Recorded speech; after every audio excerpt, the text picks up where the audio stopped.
மாண்பு முதலமைச்சர் அவர்கள் மகளிர் உதவித்தொகை அறிவித்தார்கள். காலையிலே நான் டிவியில் பார்த்தேன். உண்மையிலே திடீர்னு பார்த்தா எல்லாருக்கும் 5000 ரூபாய் கிடைச்சிட்டு அப்படின்னாங்க.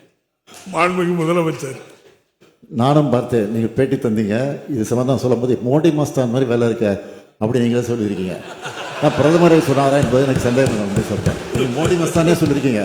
டிவியில் பதிவாக இருக்குது. தவறி சொல்லியிருக்கலாம். ஆனால் மோடி மஸ்தான் நிறைய பண்ணிட்டாங்க அப்படின்னு சொன்னீங்க. இப்பொழுது 5000 ரூபாய் சேர்த்து கொடுத்திருக்கிறார்கள். அப்போ பாராளுமன்ற தேர்தல் வரும்போது கொடுத்தால் அந்த 28 மாதமும் ஏன் அவர்கள் கொடுக்கவில்லை? மாண்புமிகு முதலமைச்சர், மாண்புமிகு பேரவைத் தலைவர்களே, நாங்கள் ஆட்சிக்கு வந்தால் ஒவ்வொருவருக்கும் 15 லட்சம் ரூபாய்.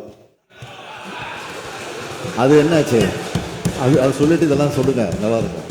கடந்த 3 ஆண்டுகளில் மட்டும் பெண்களுக்கு எதிரான குற்றங்கள் மாண்புமிகு உறுப்பினர், மாண்புமிகு பேரவைத் தலைவர்களே, அந்த மணிப்பூர் கணக்கு சேர்த்து நீங்க சொன்னா சரியா இருக்கும். மாண்புமிகு பேரவைத் தலைவர்களே, இந்தியாவில் இருக்கக்கூடிய மாநிலங்களை ஒப்பிட்டு பார்க்கிற நேரத்தில் பெண்களுக்கு உரிய பாதுகாப்பும் ஆங்காங்கு நடைபெறக்கூடிய கலவரங்களும் குழந்தைகளுக்குரிய பாதுகாப்பும் தமிழ்நாட்டில் தான் பாதுகாப்பு சிறப்பாக இருக்கிறது என்று